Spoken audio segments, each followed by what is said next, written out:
Hey everyone, welcome to another episode of Mixed Bag coming to you live once again from the JK. I am joined, as always, by my good friend Bill Murphy. What's going on, folks? Yes, Bill and I have we are so thrilled to be back here once again. As we always will be every Wednesday night. Bill, what is tonight's topic on Mixed Bag? Well, it's part 5 of our music through the decades, and tonight we're talking about the 2000s. Yes, before I completely forgot to do this too. Just speaking of the 2000s, we the best. That's the 2010s. Oh, I'm sorry. Well, either way, we the best podcast. We the best podcast. Yes, but we are excited to be here. We're glad you are joining us as well. And we're going to be discussing and talking about just the overall music that was going on from the year 2000 to 2010. We're going to be discussing and breaking down a couple, maybe key albums and stuff, but key artists.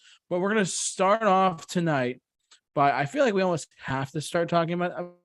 Let's get. I think we should get this one right off the bat, Bill, as one of the most pioneering bands and albums of the 2000s, Bill. And you know what I'm talking about? What are you talking about? Well, I'm here to talk a little bit tonight about an album that was, in an era and a time period where there was no socially discourse of pop music and rock music was starting to get a little bit off of the mainstream. This band and this album in particular kicked it all off. And that's what we're going to kick off our show tonight with American Idiot by Green Day. This was in 2004, this album, which is crazy. It's been a long time since the album came out, Bill. Yeah, it's really been a long time. It's almost been 20 years since that album came out. Oh, yeah. They want to be an American Idiot. Yeah. So, I mean, we talked a little bit about Green Day yesterday in our, we talked about Green Day on our other, last week we talked about them in the 90s, but I feel like this is a good band and album in particular to show and progress into the 2000s, because up until this point, it was about Britney Spears. The club music was very, very, very popular on the radio too, with like Pitbull was just coming on the scene. Usher, I cannot stand that man. He was coming on the scene. But in 2004, Green Day made a pioneering album called American Idiot. Really did. They really did. I mean, Bill, I was very young. Bill, you're obviously a little older than me. What do you remember about American Idiot? What can you tell our viewers? I just remember, like, this album was everywhere. These songs were freaking everywhere. Yeah. It was just everywhere. Yeah, I mean, this album in particular really, like, it also was Green Day's career-saving album, because their next album, their most album before this, was Warning in 2000, which was a very good album, but it didn't really sell like Dookie numbers or Nimrod numbers. Up until they start to lose their cool as a band, and it's like being all like about this and that. But honestly, Green Day's American Idiot was a full-blown guitar-driven, balls-to-the-wall album that really just was. It still sounds incredible to this day. I mean, you're talking about a band that formed in 1989, and in 2004, they had their first number one album all across different sections of the globe. They had a pioneering hit song with not just American Idiot and Holiday, but Boulevard of Broken Dreams. The song has gone on to become a mainstream on adult contemporary radio, and even not only adult contemporary, but it's also played on classic rock stations now, which is that begs a bigger question: is this now classic rock since it's been so long? I mean, Green Day is considered, I would say 90s Green Day is classic rock personally. That's me though. But as far as like just this album goes and the band and stuff, I mean, they were in a slump and they just poured their heart and energy into this album, and it still sounds great to this day. I remember, not getting political, but this I read online somewhere that this album was used against the Bush administration at one point. It was. It was. I mean, maybe you can tell me more because like I said, I was like probably 4, 5, 6 years old at the time. Well, this was in a What can you weird tell me? place in modern American history. Yes. It was just a couple years after the terrible attacks of 9/11. It was the attack. It was the beginning of the It was the beginning of the Iraq War, Yep, that's right. I remember that. and it was the beginning of the Iraq War, and a lot of people just became jaded by the current Bush administration going into Iraq Yeah. and just, and that's what Billy Joe Armstrong and Green Day were just very outspoken about. Yeah, look, we are a non-political show on both our shows here. We're just talking about historical context. Yes, we're not trying to get anyone riled up and say, "Well, I heard somewhere." No. We're not trying to do that. But Green Day's American Idiot was pioneering of its time. It's widely regarded as one of the best albums of the 2000s. I mean, when people think about the 2000s, they actually think of this album on top of the existing pop music by Britney Spears, Usher, Jay-Z was hitting hard still at the time.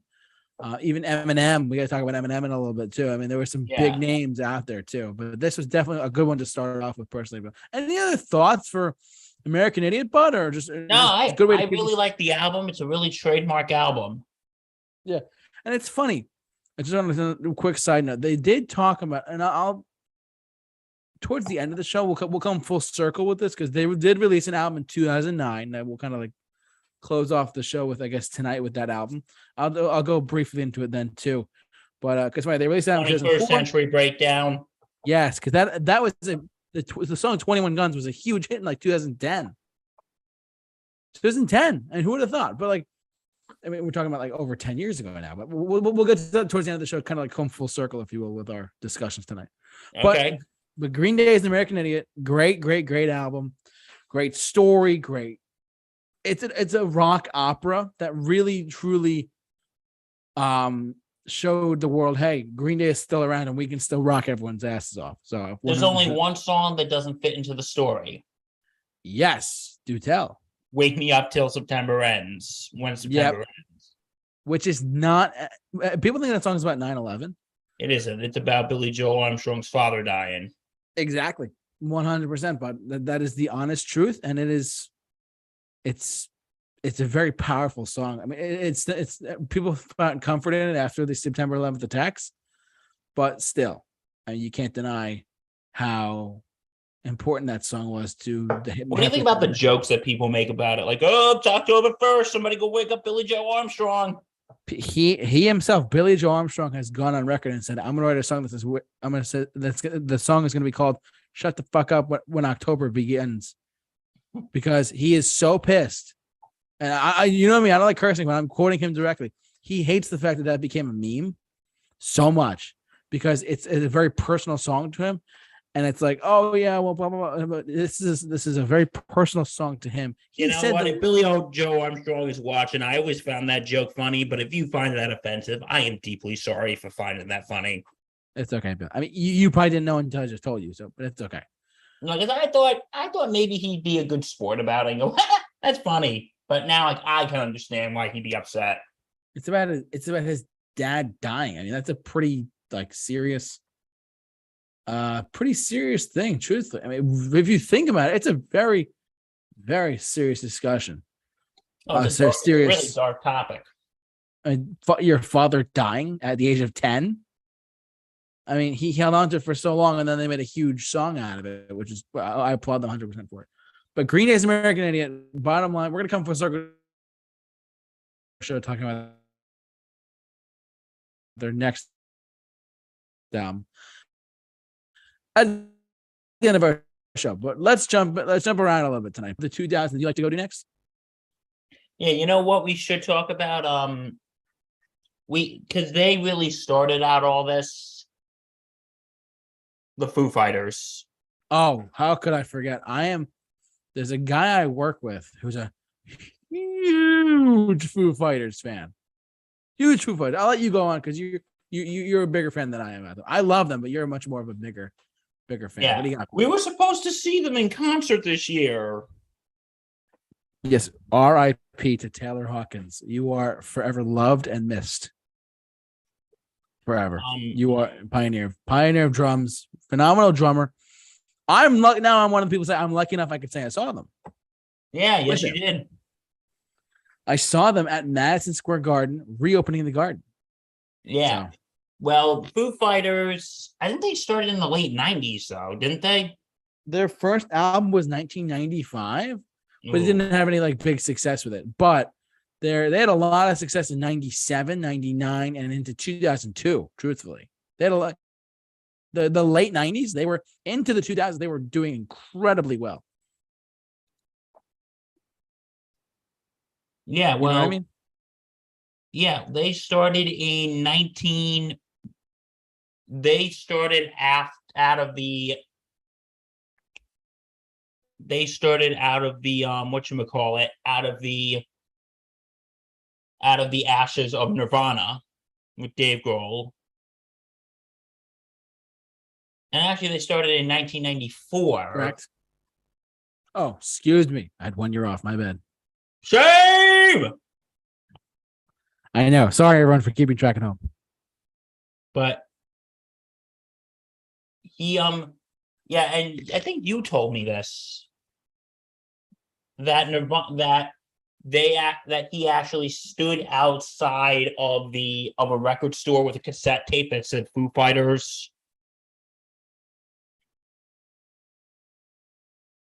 I think you told me that. So what Bill is referring to is when the Foo Fighters first came out, their very first album, their debut album, Dave Grohl just started handing out cassette tapes of their first album on cassette to just random strangers. He wanted it to sound like a band, even though it was just him. Flash forward like to 4 or 5 years later, they are now opening up for the Rolling Stones. They're opening up for other acts. Like during The Color and the Shape, which had Everlong on it, and My Hero. That was in 1997 or 8, actually. Now that I think about it. But they were building up their success. There's Nothing Left to Lose was 99. So automatically they're setting up their success. And the debut album 99 into 2000 into 2002, they were having a ton of success then too because of the album with the Learn to Fly. There's Nothing Left to Lose. That was 99 into 2000. That was a big song. So, and actually, did you know that that's Dave Grohl's favorite Foo Fighter album? What is? There's Nothing Left to Lose. Not The Color and the Shape, but they had their favorite album that they've ever done was There's Nothing Left to Lose with Learn to Fly on it. I don't know if you knew that. I don't think I knew that. This has been not Random Facts with Bill, but this has been another edition of Random Facts with JT. It does not have the same ring, though. Don't worry about it. No, it does not have the same ring to it. Yes, and and no one's gotten this yet. I'm surprised. If anyone can guess what that song is parodying, I know we didn't sing it, but if you can parody it, if you can figure out what that song is, you can reach us at 1-800 Got Bill, and you can follow us on Instagram at the Super Review Show, and follow us on Twitter at Super Review Show, and like us on Facebook at the Super Review Show. We do just a little quick plug there every time we do that. But the Foo Fighters, man, God, incredible stuff. They were awesome live when I saw them too, Bill. I'm so jealous. I mean, they were tight. Like, you want to talk about a band that is tight? Like they actually are so in lock with each other. It's crazy. Yeah. Sorry, Bill. I agree because Dave Grohl, how we just had the loss of Taylor Hawkins. Yeah. Dave Grohl said the first time I met Taylor Hawkins and I sat down and had a beer with him, I said, we were going to be best friends right then and there. I knew right then and there we were going to be best friends. Awesome. Yeah. So what is your favorite Foo Fighter song? Oh, there's so many good ones. There's so many really solid songs overall. I have like a top 3 at like number one personally. This is just me though. This is just me. Okay, let's hear it. I'm gonna say all right. My top three Foo Fighters songs in probably no particular order. Now that I think about it, is definitely Times Like These. Okay. Great song. Times Like These. Everlong. And Bill might think I'm crazy for this, but actually, truthfully, Learn to Fly. Those three are just, I can go to those songs all the time. What's your favorite Foo Fighters song, my guy? Okay, my number three, I would have to say is, okay, my number three would have to be My Hero. Okay. My number two, guess what? JT! We swiped right! Oh my God. We swiped right. Where am I taking you? You know, I'm kind of in the mood for pizza. Pizza sounds good. No, what's your number two? My number two is Everlong. So nice. Okay. My number one, JT, you know what my number one is? What is it? That I'm no fool. Oh, Best of You. Oh man. Someone giving the best, the best, the best, the best of you. Oh, it's so good. You know what the joke I always make about that song though is? What? It sounds like a song that could be in a 2000s that could be in like a 2000s pre-MCU comic book movie in the trailer of it. It really could actually, if you think about it. Yeah. Yeah, and you know what? How we mentioned our number two was Everlong. I actually got an interesting story about that song. Dave Letterman, the former talk show host, in the early 2000s, he actually had and this just shows how awesome a guy Dave Grohl is. He had a bypass surgery. He had bypass surgery, and he was out for like several weeks from doing the Late Show. Yeah. And the song Everlong actually gave him comfort while he was recovering. Oh, wow. And when he had his first show back, his assistant said, so your first show back, is there anyone special you want for musical guests? He said, can we get the Foo Fighters? And he goes, I can see, but I think they're on tour. So they called him, and the assistant called Dave Letterman back, and he goes, well, the Foo Fighters are actually on tour in South America. And he goes, oh well. He goes, but they actually canceled their show, and they're going to come play tonight. That's awesome. Dave Grohl canceled his show in South America. They canceled their show in South America to fly to New York to play Dave Letterman's show back. That's incredible. That just shows you how awesome Dave Grohl is. Yeah, and they actually came back and played it at David Letterman's last show. That's right. They came back and played that song because Dave Letterman said, this song means a lot to me. When I was laid up after my heart surgery, I listened to it constantly. And I told them when I came back, I asked the Foo Fighters if they could play, but they were in South America, but they flew back so they could play. So they ended his Late Show run with Everlong. And correct me if I'm wrong, I think that's the song they end their concerts with. Yes. So I only saw them once ever. I've only seen them once live. The guy I work with has seen them, I think, 10 times live, truthfully. Yeah. And he said that they close up no matter what, they end the show with Everlong, because it's such a anthemic song in general. And it gets all these people like screaming and yelling and stuff. It's crazy. You know what? Because I wasn't at the show like JT was, but I saw the video.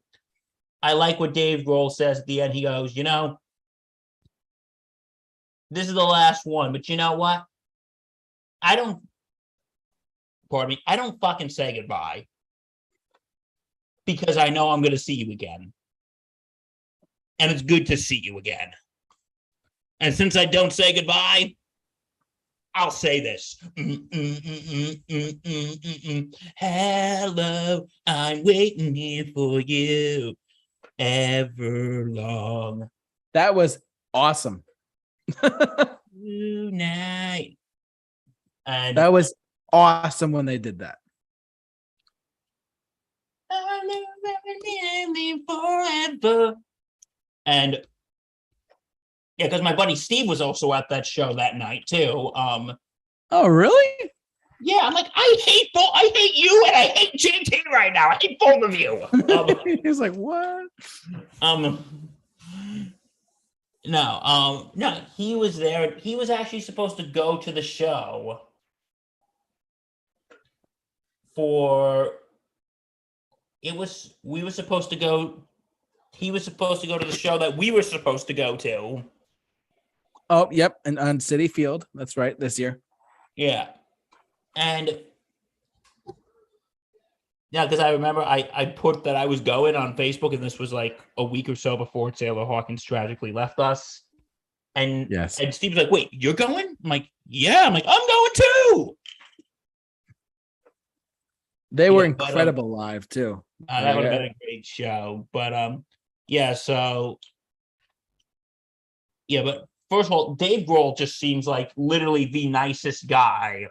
Absolutely. And I mean, go ahead. What were we saying? I was going to say that my aunt who works for Elton John. Thanks, Bill. She's talked Dave one or two points over. She's full disclosure. She's not but throughout the industry, this just shows you how talented and nice they are. She said that they're some of the nicest gentlemen in the recording industry as a unit. They're some of the nicest gentlemen out there.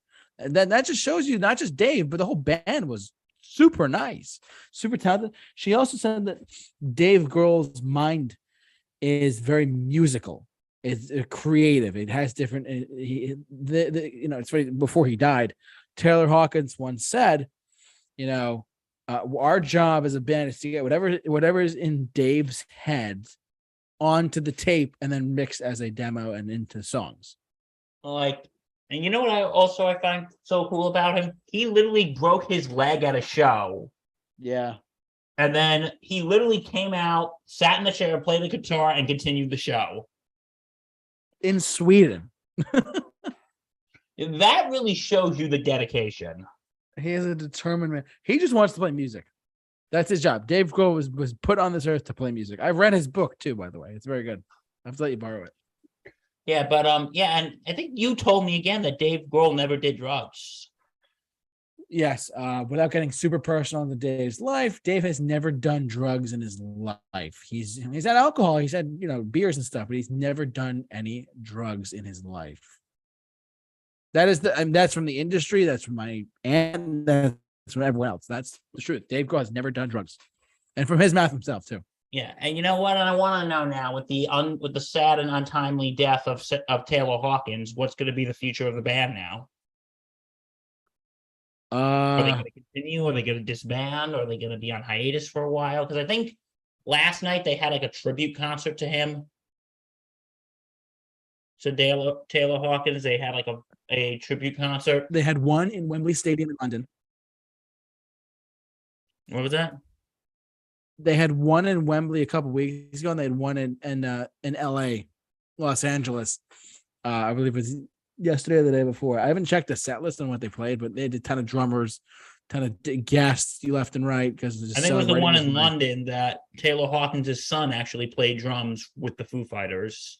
That's correct. Yeah, they if you have Paramount Plus, everyone, it was on there on MTV Plus there, whatever. So. We get it, JT. You have Paramount Plus.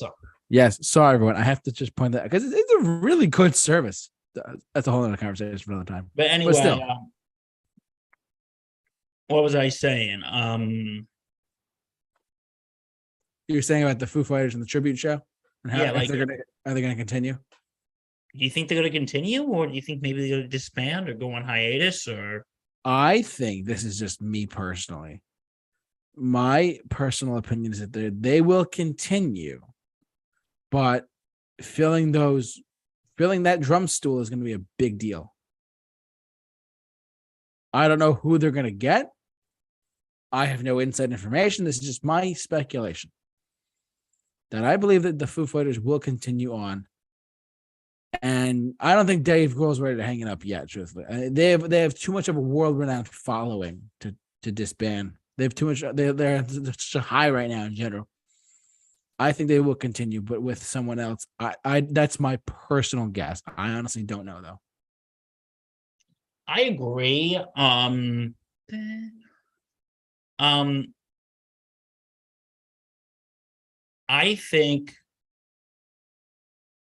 think, but you know what? Because I was thinking about, like, you got to think about poor Dave Grohl, like losing a bandmate. He's went through this twice.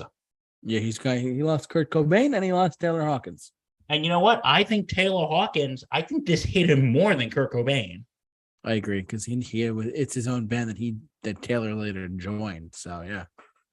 Like, I don't really know what Dave Grohl and in Dave Grohl's book, did he say what his relationship with Kurt Cobain was like, or not really? He doesn't really talk about it that much anymore. I mean, people ask him Nirvana questions all the time, and he was like, "Look, it was a part of my life, and I liked it for what it was, and I've moved on from it." That's all. That's the gist of what he'll tell you. Because you all know my opinion on Nirvana, and we talked about that last week, but you know what? And most people have the same opinions. And yeah, I don't like Nirvana, but you know what? Dave Grohl with the Foo Fighters, that was great. I don't know. I mean, Dave's got some big decisions to make. I think he'll figure it out at some point soon. Yeah, because I don't think he's ready to throw in the towel. No, he's also 50-something years old with 3 daughters at home and a wife and stuff. Come on. He could. I don't think he will. I think he just wants to, in honesty, he wants to keep going. Who are they going to get to fill? The big question is, who are they going to get to fill in Taylor Hawkins' seat? I mean, anything is possible. I just don't know. I honestly don't. I can't answer that question. I think only he can, and he has to make the decision. So, Dave Grohl, please tell us what's going to happen with Foo Fighters. Come on our podcast. He might, if we get a word to him. Everyone, we have a very special job for you. Yes. At Dave Grohl on Twitter.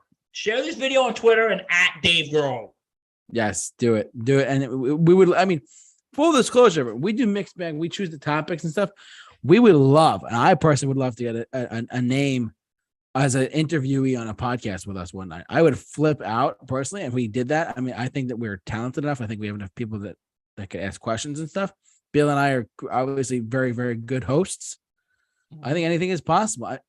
I think getting a name on, like Flea, or those are big names, but still, like, I mean, I think getting Dave on might be a long shot, but we could try. So if you can get Dave Grohl to basically come on our show, you'll be the number one fan of the Super Review Show forever. Just saying. Come on, let's somebody get Dave Grohl for us. We'd love to have him. Yeah, absolutely. Wouldn't that be a great 100th episode? That would be awesome. I would literally flip out.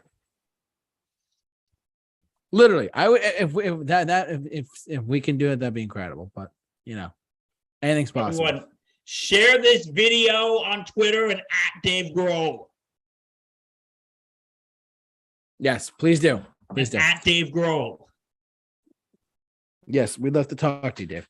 Anyways, Foo Fighters. 2000's, great time for rock and roll as well. Who'd you want to go to next? That's a good question. Any other bands we could talk about? I don't know, Bill. Let's talk about the Killers because we're seeing them Friday night. Friday night at the Garden. Yes, full disclosure, everyone. Bill and I'll be going live first at the Super Review Show. So make sure you follow us on social media. I'll be going live for a couple of songs on our Instagram feed. But the Killers, Bill and I are going Friday night, this Friday, September 30th, 2022, at Madison Square Garden. We're going to be going separately, but we'll be there. Oh yeah, we'll be there. We're gonna be doing having an awesome time seeing the Killers. Yes,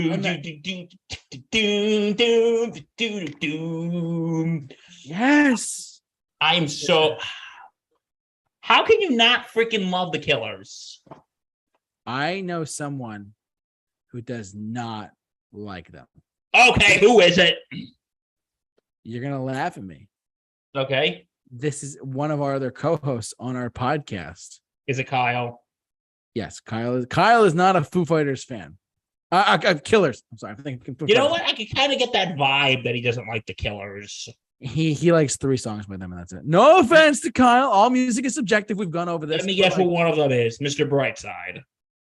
Some people just think that song's overrated. I don't understand how it's overrated, but I think it'd be a little overplayed, but I Not really do overrated. like that song. It's a great song. It's their signature song. I guarantee you they're gonna play it probably Friday night, Bill. Woo, woo. When as soon as they hit do do do do do do do, coming out of my cage and I've been doing just fine. Gotta be damned because I want it all. Hey JT, it started out with a kiss. How did it end up like this? Cuz It ended up with a kiss. How did it end up like this? It was only a kiss. It was only a kiss. Oh God, it's gonna. I'm excited. I'm really excited to. You know what that song is see that. actually about, though? What, Mr. Brightside? Brightside? I'm about to ruin all your hopes and dreams, folks. Okay, Mr. Brightside actually has a pretty dark backstory. What was it about? The song is actually about Brandon Flowers' girlfriend cheating on him.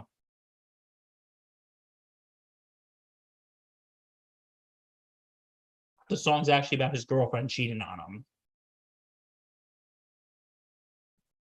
And I didn't know that. about how he was getting paranoid. But the song is also about, and I was actually having this conversation with a friend last night. What do you think about it?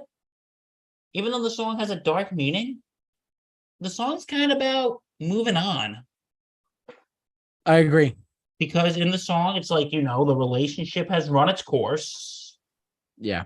Unfortunately, it didn't end the way you wanted it to end. But you know what? There's blue skies ahead and greener pastures ahead. And you just have to look on the bright side. You got to look on the bright side. I never thought of it that way. It's actually pretty good. Yeah, because it said the relationship run its course. And yeah, but he wrote this song about his girlfriend cheating on him. And it became a giant anthemic song. You know what? I hope when he sees that girl, he just gives her the biggest middle finger and says, guess what, sweetheart? You breaking up with me? That caused my biggest hit ever. So thank you very much. And you and your new boyfriend can go yourselves. Ooh, shots fired. You know what? Why don't you get in front of me? I'll write another song. It'll be another big hit. Yeah, it'll be called Boy. It's out right now. Just saying. Sorry. What was that? No, they have a new single out called Boy. I've seen an interview with Brandon Flowers. He actually seems like a pretty cool guy. He's a pretty cool guy. I got to admit that, Bill. Yeah, he's pretty tame though, because I'm not bringing religion into this, but he's actually a Mormon. I knew that. Yeah, I knew that because a lot of Las Vegas bands in general were Mormons. Well, because Nevada is near Utah, so yeah, like a lot of them are. Even Imagine Dragons. Dan Reynolds is the same way. That's next week.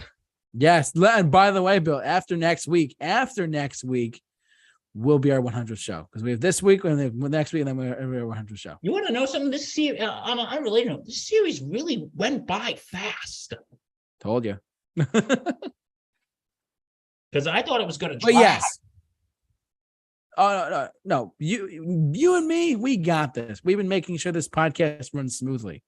Yeah, but anyway, because Nevada is near Utah, and I'll be in Nevada starting next Saturday. Because what happens there, stays there. Okay, I'm just gonna tell you, I'm going to Vegas. Bill is going to Vegas. If Bill comes home with a new wife, a wife, then something is wrong, and I'm gonna have to have many questions with him. No, just you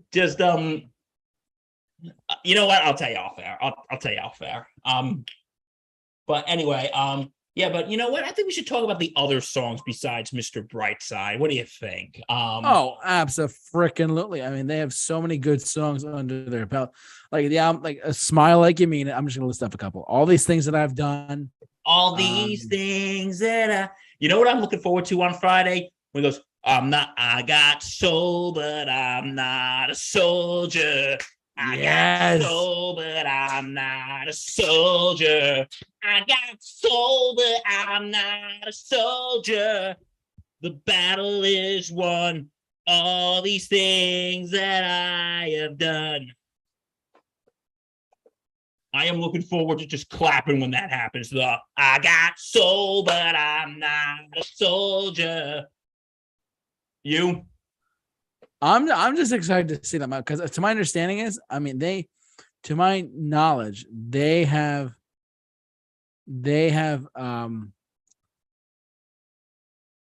material goes over live really well. Yeah. And also my favorite Killer song, which is actually not Mr. Brightside. What is it, Bill? When You Were Young. Oh, of course. Great song. Yeah, and my favorite live recording of it was when they were in London in like 2009.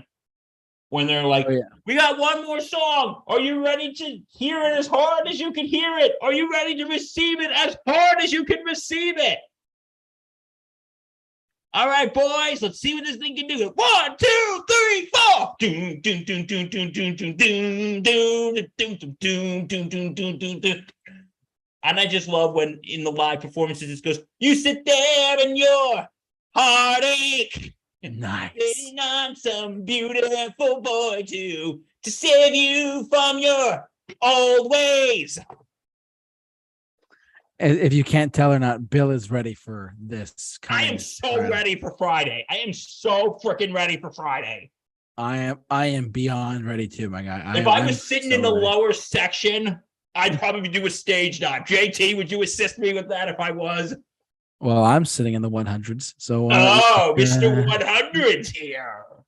I'm gonna be up in the booties. Yeah, no, it's all good though. It's all good. It's all good. Hey, at least you're there. Listen, for those our listeners who don't live in New York, there was no such thing as a bad seat at Madison Square Garden. Facts, though. Facts. There's no bad seats. No, because I went up there for a Rangers game one time and I was sitting all up in the boonies. I could see everything. Exactly. They designed. Just a random tangent here. I think the upper deck is very underrated. I agree with that. I think the upper deck is just very underrated. We sat up there for more on 5. Oh, we got to talk about that. Oh, we're gonna be talking about them tonight. I'll give a brief shout out to songs about that, Jane. Don't worry. Because Adam Levine's been in the news lately. Oh, I've heard stuff about. We'll get to you. Don't worry, Mr. Levine. We're gonna continue your suffering. Don't worry. We're gonna continue it. I have ripped Adam Levine apart for this. You thought you were in the clear, but no, we're gonna talk about it. I mean, what are you talking about? Jordy was like the best thing ever, right? No. But anyway, getting back to Maroon 5, the Killers, an actual band. More on 5. Yeah, take that. Brandon Roth over Adam Levine any day of the week.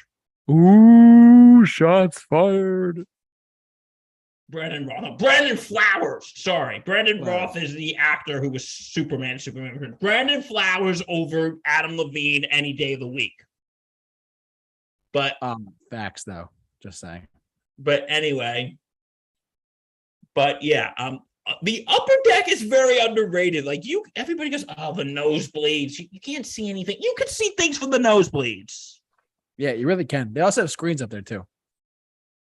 Yeah, but if I was sitting in the 100s with my friend here, would you support this or oppose it? I would support it. Don't because Bill and I are gonna one day we're gonna do another killer show, and we're just gonna go front row, baby. Let's just go all in. We're gonna spend that money. Listen, I'm gonna jump into the crowd. Yeah. Oh God. And my brother said, if you did that, I don't know you. Yeah. Thanks, Dan. I don't mind that. What was that? The Killers, though. Thanks, Dan. Sorry. Yeah, thanks, Dan. Well, I'm going with him on Friday. So yeah, because it's your brother, you, and his girlfriend. And are you going with anyone? Or are you going on your own? Yeah, so the Forbes. Super exciting though. The Killers, can't wait to hear like all this songs. What's that? Are you going by yourself or are you going with someone? To the show. To the Killers? I'm going with you. Oh, you are. Bill, we've had this discussion since. But you just said you were going to be in the hundreds, and I was going to be in the booties. So no. We're okay. We're going off on a tangent now. Sorry. We're going to see the Killers. Bill and I are going to the same show, but we're sitting in different sections. Okay. Just so we don't confuse our lovely audience. Yeah, don't worry, guys. I'm excited to hear their songs live. Though I will say that. I am so freaking psyched. It's gonna be great. And if you see me, if you hear that guy who's obnoxiously singing along to When You Were Young, that's me. I will make sure I purposely hear you and not the band. Oh, I'm so flattered. Oh, you're welcome. Yeah, this is our relationship right here. In a nutshell, ladies and gentlemen, we are full-on Killers fans. I am so, because you know what it is? It's just that I just want to make a general statement here just about 2000s rock, because I always said, because no, it's 80s, it's 70s, 80s, 90s rock that's so good. Everything else sucks. But then as I got older and started listening to like more like Foo Fighters, Killer stuff, I'm like, this stuff's pretty damn good. It is. And in fact, a friend of mine, one of my dear friends who does a show with us every once in a while when there's a video game convention, he's told us that our next topic is Muse. We're gonna talk about them in a second. But I gotta tell you guys the truth. Bottom line, though, the Killers are a great band. They're working on another album for next year, which is awesome. Super stoked about that. And yeah, I am through the roof excited for the Killers show on Friday with Bill. Bill and I are going to the Garden together. It's going to be awesome. But the Killers are a great band. Check them out if you have not streamed them or anything like that. Just literally just tap on any song. Go. They're just a great band. Bill, are you ready for the next band we're going to talk about tonight? Yes. What is it? Well, as I was mentioning, my dear friend Andrew, who shout out to you, asked us to talk about Muse tonight. I can go off on this because Muse is one of those bands that I'm actually more familiar with than you, I'd say. Yeah, I only really know one song by them. Okay, that's fine. So here's the dealio, kids. If you were not aware of Muse, get on bandwagon. Muse is probably one of the biggest as of right now, but their first out, they have 4 studio albums from 2001, 2003, 2006, and 2009. This band is a great band. They have so many great songs. I'm just going to pull up their thing really quick. Origin of Symmetry. They have Absolution. They also had Black Holes and Revelations. And The Resistance in 2009. And then they released a couple other albums as well in the decade that followed. But we're going to talk about really quick, just a few of them. I personally, I only know so many albums by them, so much. But Muse is a really great band. They are just very alternative, very progressive, very hard. But they're kind of like their own thing in their own sense, if you will. I'm a big fan of. I really like them a lot, truthfully. But the albums you want to get to know yourself with Muse are Origin of Symmetry, which is a fantastic, awesome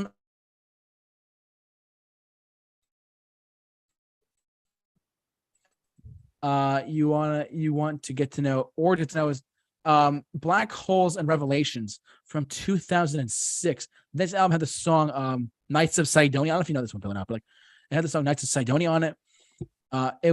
The album appeared on one of the top albums before You Must Die thing. Supermassive Black Hole.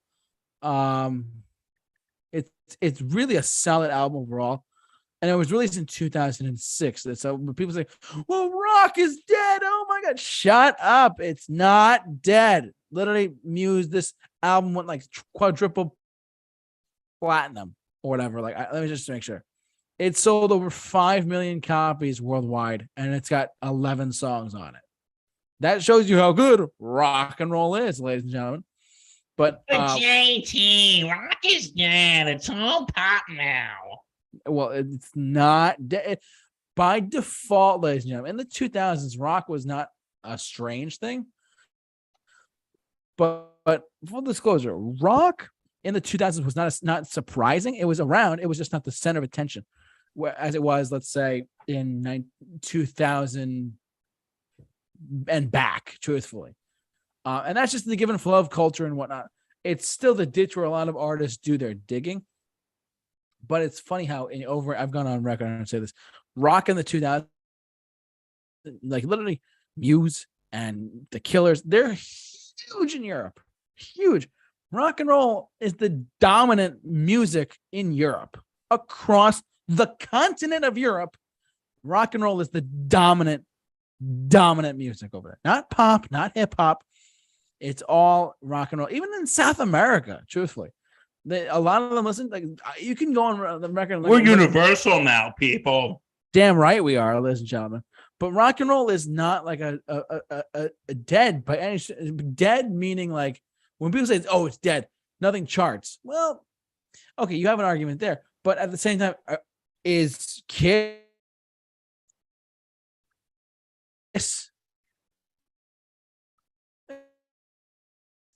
Metallica still selling out so many people listening to these songs on Spotify? Yes. So why are you saying it's dead? What are you talking about? It's a stupid press release thing that got like super hyped up, whatever. Rock is not dead. And Muse is a great testament of that, truthfully. Well, I will never. It's not dead. It's just, frankly, it's not. So his basement saying, well, listen, everyone, that is a lie. You are incorrect. It is not. You are not right by any stretch of the imagination. Just saying. Back to Muse. Muse had a lot of success in the early 2000s as well because of albums like Black Holes and Revelations, like Origin of Symmetry, like one second, I gotta find it. Absolution. Like they are one of the biggest bands in the world, and they started in the 2000s. Oh, rock is dead, right? No. Muse literally had like a ton of success there. Absolution was in by Muse. Again, huge, successful album. Come on. And it sold like, and they're one of the biggest selling bands out there too. They have so much success nowadays too. It's ridiculous. Stockholm Syndrome, Hysteria. Guys, if you have not heard Muse, if you have not heard any of their albums, get on it. They are just that good of a band, that good of an artist. They have so much great music, and they're from England as well. How can I leave that part out too? I know I just went off on a little bit of a Muse tangent. I really like them quite a bit. They are honestly really talented. They're very creative. They have a good mindset as well. They're very creative as well. I actually got a funny Muse story, and this involves my good friend and colleague on the Sports Insanity podcast, Lawrence Patchman Lang. Patch, shout out to you, my good friend. When we were in college, I remember I said, "Yeah, man, Muse." He goes, "Bill, it's Muse." I'm like, "No, Muse." Go, "Muse." You have to put emphasis on the U. Muse. Okay, then. JT, Muse. I'm a big. I'm not the biggest Muse fan, I should say that, but I do like them quite a bit. Like, there's enough songs by them that I really like. Be victorious. Come on. Knights of Sidonia is a bop. It's an awesome song. Just saying, everyone. Oh, rock is dead. No, it's not. You're wrong. Pull up your pants. Anyways, I digress. Muse, great band overall. All right, there's one or two more bands I want to touch on. There's a few bands I want to talk about. Lay it on me, Bill. Okay, it's the 2000s. Sugar, we're going down, down, and an earlier round. Sugar, we're going down, swinging. Fall Out Boy. Yes. Number one with a bullet. You all know the words. A loaded gun, complex, cocking and pulling. We're going down, down, down. Yeah, Fall Out Boy. Fall Out Boy. Who does not like Fall Out Boy? You do? I do like Fall Out Boy. Oh, I wish you came to the Hell Mega Tour with me. But they weren't playing, remember? Oh, that's right, because they fell through on that leg of the tour. Nah, thanks, COVID. With us. 1, 2, 3. Thanks, COVID. Yeah, God. Thanks, COVID, for ruining our lives. Anyway, Fall Out Boy. FOB. I remember hearing, the stuff a lot in the 2000s. The song we were just singing, "Sugar We're Going Down," probably my favorite Fall Out Boy song. Nice. I also like the song "Thanks for the Memories." Thanks for the memories. That one. That is a great song, Bill. And also, this ain't a sing, it's a goddamn. Right. This ain't. I want you to sing till your lungs give out. I believe in love. Would you say this is kind of like emo-y type music or not really? Yes. 100%. I really like Fall Out Boy. They're just that fun pop punk band that everyone sings along to no matter what. Everyone sings along to no matter what, whether you like it or not. Yeah, I got to talk after this. I got another band. I got two other bands we can talk about that kind of. I got a few other ones too. Sweet. 24-hour podcast. Nah, I'm just kidding. Oh, good God, no way. Maybe no, but what do you got? 24-hour stream one day. Who knows? One day we will. When we all have free time. Yeah, with all our free time. Yeah, maybe during the winter. Who knows? Yeah, well, I gotta see. Maybe after football season because. Oh yeah, that's what I was thinking too. Because right now I'm totally, Yeah, no, you're swamped in general. So, but Fall Out Boy, can I chime in for a sec? You may. It's your channel. Well, of course. I saw Fall Out Boy. I did not see Fall Out Boy because on my leg of the Hell Mega Tour, the two members tested positive for COVID and they had to quarantine for like a week. So they missed They missed the New York date and the Boston date on the Hell Mega Tour, but then they were back after that. But I really like Fall Out Boy. I think they're actually a really talented band. Truthfully, I do too. Their most recent album was like not that great in 2018. It's been a while. Hopefully they come back and make another album soon because I would love to hear a new Fall Out Boy album that is nothing like their most recent release. One that is more, I don't know, good. Just saying. And I'm not trying to throw shade at them because their most recent album was not that good.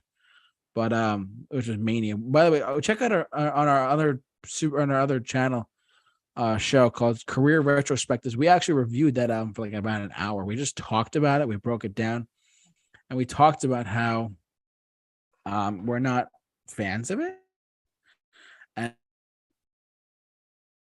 the songs on there are not that good. There's a couple of albums that often anymore. So there's that. But Fall Out Boy came out of like the pop punk scene.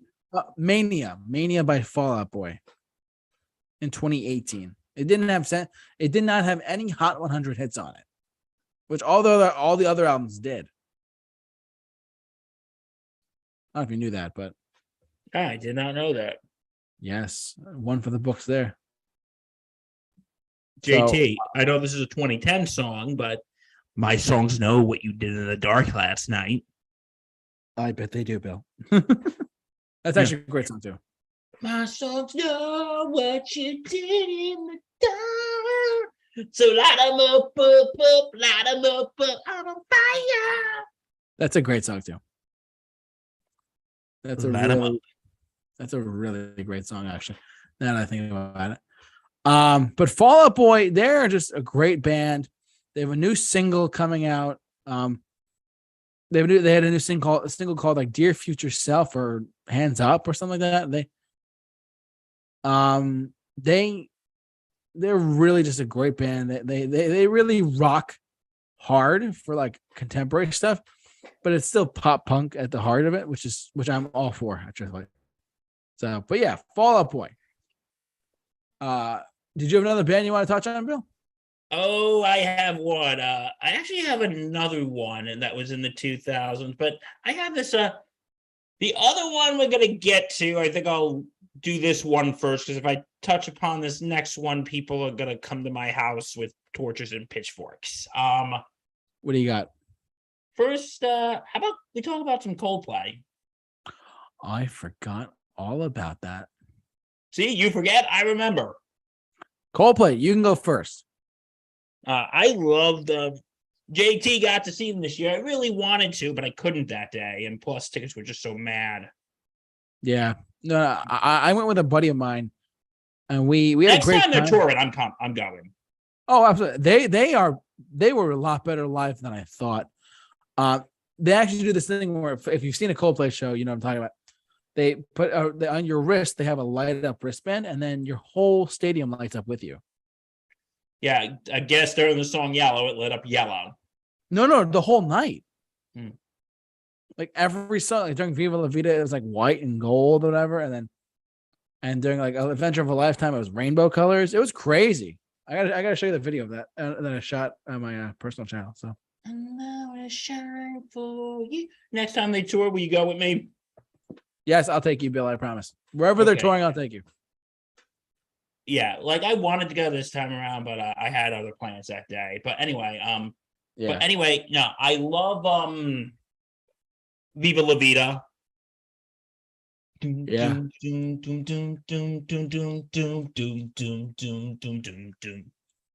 And Clocks.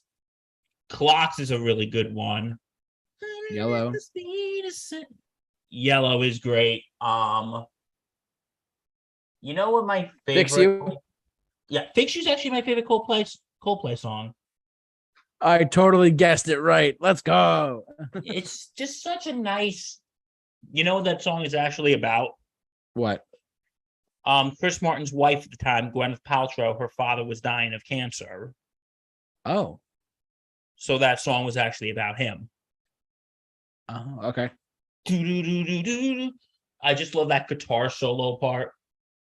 Well, let me ask you, when you saw them, JT, was everyone doing this? The lighters, Well, no, you didn't even need a lighter because your wrist was lighting up. You didn't even need your phone. Like the whole, I have to show you what I mean, Bill. I wish I really could, but their live performance, I was blown. And I don't know how I say these words. I was like blown away, truthfully. You weren't at the Bruce. That wasn't the one that Bruce was at, right? No, unfortunately, that was the show beforehand. You got Kylie Minogue. She was great too. Don't get me wrong. You know, speaking of Bruce, you were telling me you have this feeling that he's going to show up at the Killers on Friday. So, for those of you who don't know, Bruce, the Killers song featuring Bruce Springsteen on their Spotify, but it's called Tale.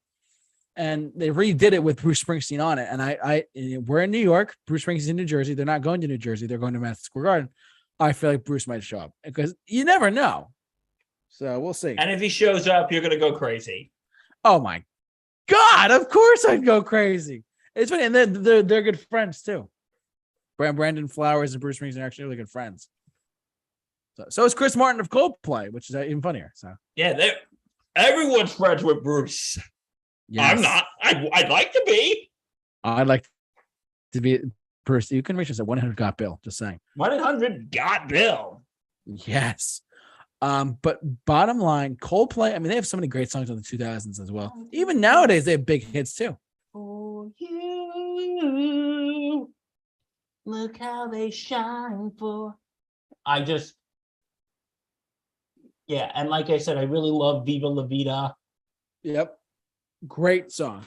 Yeah, like I was saying about Fix You, what I really love how in the beginning it's more ballady, and then the do-do-do-do-do-do-do-do-do-do, and then the guitar riff, tears stream down your face. Yeah. You want to talk about one of the biggest bands in the world right now? Coldplay is on top of that game too. They're touring like crazy too. Like, I remember, I'll be honest, it took me a while to get into them. Yeah, I mean, their style is very what I would call U2-ish. Yeah, that's sort of that arena rock type. I mean, arena rock type music. Arena rock also, but I feel like their songs are built for like big audiences too, like huge audiences they're built for. Their songs are definitely built for that. So yeah, like there's songs that you would hear in like stadiums. Yeah, like they purposely wrote songs that are meant to be heard by large groups of people, which I'm all for. And apparently they're going to tour into next year too, which is great. Apparently. Oh, maybe they'll come back to the U.S. Who knows? Maybe they will. And if they do, Bill, I'm going. We're going. We're going to go together. Bill and I will go together, and we're going to be like, oh my God. Guess what? I'm going to have a giant sign, and guess what that sign's going to say? Can I sing with you? No. It's going to say 100. Got Bill. Oh, I guess his name is Bill. We should call that number. Oh my God, I'd flip out. I would flip out, dude. That'd be so cool. No, I don't think I'd be able to pull what you did with Michael Bublé, because I think I'd have a freaking heart attack. For those of you who don't know, I got to sing with Michael Bublé on my birthday of all days last year. Maybe this year you'll get to sing with Smokey Robinson on your birthday. Anything is possible, ladies and gentlemen. Oh, you're going to bring another sign? I don't think the Beacon Theater allows it, though. That's the thing. Well, they're anti-signs, huh? Maybe. I honestly have no idea. Maybe. Okay, but anyway, get back to Coldplay. Yeah, it's like, like this is a band that I kind of warmed up to. Yeah, definitely. And they ended up becoming one of my favorite bands. And when I tell people that, they get very like, oh, you like Coldplay? That's interesting. It's like, ew, you like Coldplay? No, I freaking love Coldplay. Like, my mom's not a Coldplay fan. I actually like Coldplay. She's like, well, honey, you do you. I'm just not a fan. And I'm like, no, I really like Coldplay. Like, no. Yeah, but yeah, they are very U2-ish. Okay, you ready to move on? Yes, I want to go back to emo for two bands. Is that okay? Two bands? All right, let's do it. Yeah, we have no specific genre. Panic? We're just jumping around. Panic at the Disco started in 2005 with their first album. Yeah, 5, their first album. Closing the damn door now. Better to say kind of things. Yeah, their first album. Oh God, the emo phases. Folks, we're bringing you back to your emo phase tonight. Folks. I'll be the first to admit, ladies and gentlemen, I was not a fan of them whatsoever. I would even throw the word hate into the mix. At one point, I was very much late to the I enjoy their music party. And hear me out, though. Hear me out. I'm actually a big fan of them now. It took me a long time. Like, I was getting into them into 2014, 15. I was in high school still. And what happened was this. I heard one song, which was I Write Sins, Not Tragedies. Full disclosure, everyone, I'm putting a big asterisk on this term right now. I am not a fan of that song. I am not a fan of I Write Sins, Not Tragedies. I heard it live and I'm like, okay, this is whatever. I wasn't into it, but a lot of their other songs I really truly love. It's just that one I just could not get into for some reason. I know. Look at the J-Man. Like, oh, how could he not like? I write sins, not tragedies. J-Man, what's going on? No. You don't understand. Boo! I know. We have a booer in the house. I know. I'm being heckled. Thank you. But PATD, Panic at the Disco. I'm actually but now the one thing that flipped my world and turned my world inside out was the album that came out in the 2010s, which was Death of a Bachelor. I'm not going to get into too much because full disclosure, we did a podcast talking about that one album in particular. Back in February or March of this year, we talked about that one album and we discussed it and stuff like that back then. And we broke it down. We talked about it on our channel as well. Check out that podcast we did as well on our podcast feed and our YouTube feed, where we talked about Panic at the Disco's Death of a Bachelor. But that album turned my world inside out. I love that album. And it actually, in physical format CD, it is certified platinum by the recording industry. That album, Death of a Bachelor, Bill, is certified platinum. Now, by today's standards, it's like, what? But yeah, like over 3 million people bought that CD. That's crazy. That is crazy. So, well, I'm a big fan of them, truthfully, now. 9 in the Afternoon, Ballad of Mona Lisa, there's other songs. Their third album was in 2011. So we're not going to get too far with them, but they started in the 2000s with the high success of I Write Sins Not Tragedies. And they recently passed that success in 2019 with High Hopes. High Hopes was a huge hit on the radio, on the Hot 100 as well. You know why it became such a high chart hit? Why? Okay, not getting political, but this was also the campaign song for Pete Buttigieg. Oh, I did not know that. Okay. No, like when he came on stage, they just for a living. And his campaign, like people who were on his campaign had this dance that came to it. And let's just say it's interesting. Yeah, I definitely did not know that. This has been Bring It Back with Bill. Bring It Back with Bill. I did not know that we were going to get a random facts Bill tonight, but I'm glad we did. Good for you. And where did they get that song, JT? They win his respect. And a signed 1-800-GOT-BILL shirt, signed by me. But from our merch store, check it out. Yeah, you will win a signed 1-800-GOT-BILL shirt by me. Yeah. So bottom line though, Panic at the Disco is one of those bands, and some people are like, well, all right, well, he's, there's only one member in the band. How could it be a band? I understand your point of view and argument there. At the same time, he's still using it as Panic at the Disco, which I'm totally fine that he uses that name still and not like the Brendan Urie Band or whatever. Like, shut up. If he changed the name, it would not sell. It wouldn't be as marketable. It wouldn't be selling as much. It would not be as successful as it is now, because if they market it as like the Brendan Urie Band or like the solo project, or shut up. It's Panic at the Disco. Great band, great album. Brendan Urie's vocals is incredible. If you haven't streamed them, check them out immediately. Bill, I have one more emo pick that we can talk about really quick. I can go off on it if you want to. If you might know a little bit about them. I'm not sure. Who? But I could. You ready?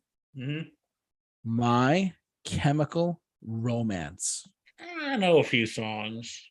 It's okay if you don't know. I can go off on them too. I don't know a lot about them either, but I do know that in 2005 or 6, they were like the top of the world. Next one, I'm going off on. And this is a big one, JT. You know why this is a big one, the next one? Why? People might be coming to my house with torches and pitchforks for this one.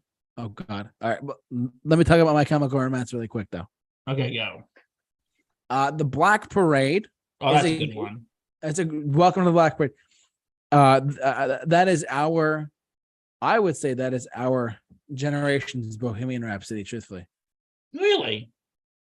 Because everyone in our age group, even people who are younger than us, when they hear that song, that everyone knows the words, everyone sings along to it and whatnot.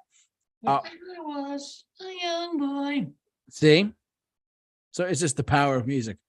I would say that song is our generation's. I would not say this, but I would say it's our generation's Bohemian Rhapsody.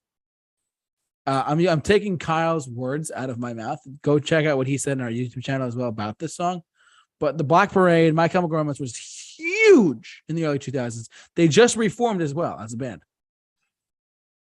There was a time they went on hiatus. Yeah, they're on hiatus for a little bit now. They're touring like crazy as time progresses on. And they're still going strong. As a band that they're on their reunion tour and they're touring like crazy. So it's crazy. I didn't see them. I mean, I probably would not go see them.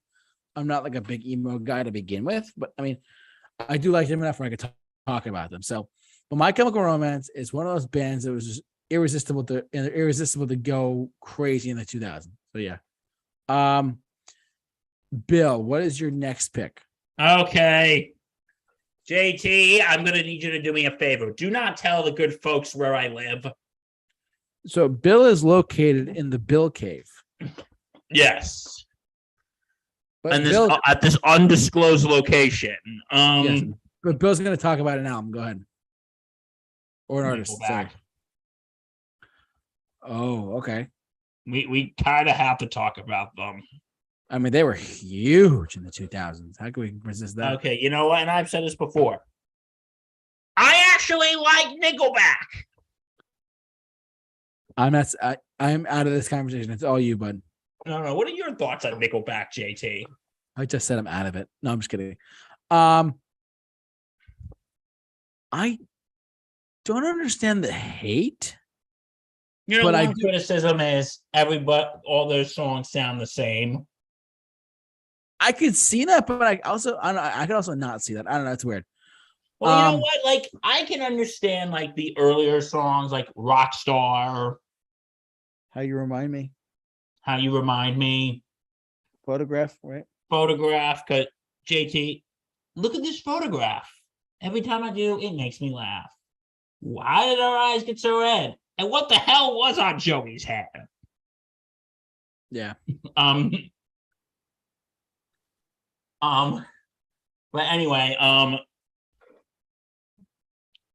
but I don't mean to get political here, but there was actually there were the Bernie versus Hillary memes during the 2016 Democratic primary, and one of them was, "What are your thoughts on Nickelback?"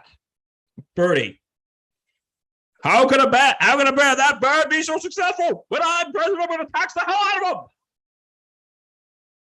And Hillary, I love them. My favorite song is Photograph. What the hell was on Joey's head? Yeah. JT, what was on Joey's head? I am not sure, my guy. You know who probably knows what was on Joey's head? Dr. Matt Hemsley. Dr. Matt Hemsley. He's Dr. Matt Hemsley. He knows everything. Yeah. Wow, this is our first time we mentioned him tonight. All night, and then we're going for about almost 2 hours now. Yeah, so Hemsley, what was on Joey's head? We want a full report. We have to ask Dr. Matt Hemsley. He knows everything. But anyway, but no, How You Remind Me, but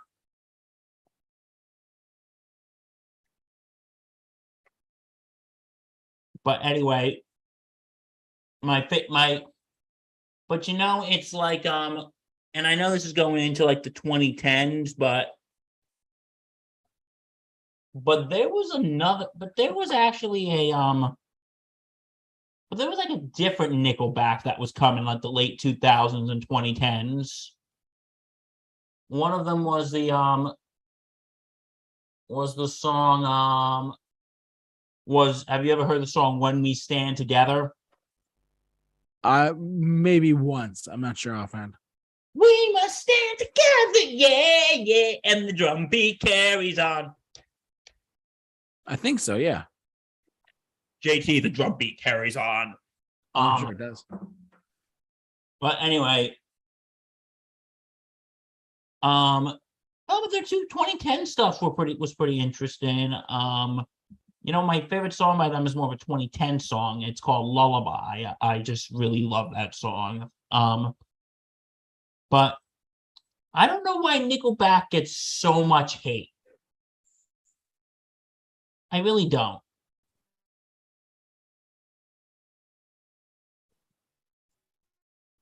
And I don't know either. I mean, I don't understand why either. I don't know. late 2000s, 2010s, they started becoming the more philosophical band, like the Lullaby song, the song, one of my other favorite song called If Today Was Your Last Day. Mm-hmm. The opener of that song is my best friend gave me the best advice. Each day is a gift and not a given right. Leave no stone unturned, leave your fears behind. And then the chorus, if today was your last day and if tomorrow was too late, would you say goodbye to yesterday? Would you live each moment like your last, leave old pictures in the past, and leave donate every dime you had?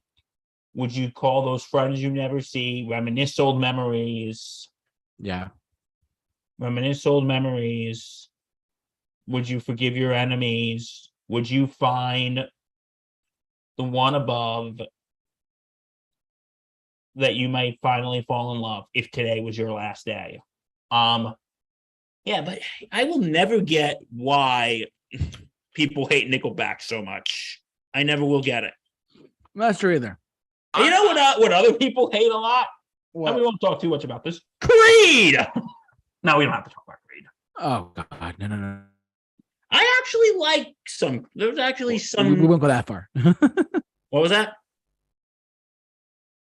No, I just go ahead. I got you. There's actually some Creed songs I do like. I do like My Sacrifice. I like what's that other Creed song? With Arms Wide Open. Yeah, that's another one. Well, I just heard the news today. It seems my life is going to change. That sounded terrible. That's all right. Yeah, so we won't torture you folks by talking about Creed. Unless you want us to. Any other comments for Nickelback before we No, not really. You got another one? I don't have any other. Are we good for bands? Because I was gonna say I can. Oh, one we forgot, and we have to talk about them. What? We got to talk about Linkin Park. Thank you. I knew I was forgetting one. What do you got? Now, I remember when Hybrid Theory came out. Yeah. I remember when Hybrid Theory came out. And, of course, the song that everybody knows. In the end. Because in the end, nothing really matters. I tried so hard, but got so far. In the end, it doesn't really matter. Then later on, they became the official band for Transformers. Yeah, literally. I was going to say, Linkin Park. Well, if you want to hear my thoughts on Linkin Park, we did an entire on other show we did by Linkin Park, and we discussed it. It's on our YouTube channel. It's also on podcast format as well, wherever you get your podcast. So I don't want to go too much into it, but basically they're very, very a great band. They are the Transformers band. There's no another way of putting it. But basically, I will say this: they were pioneers of industrial rock, if you will. I mean, they're great. Don't get me wrong. And that song "Numb" with Encore with Jay-Z was really good. Oh, I love that. Can I get an encore? Do you want more? Roll. What the hell are you waiting for? Yeah, exactly. So, and I've told you this before. I think I've sent it to you. There was a Grammys in 2004. Remember I told you about this, JT?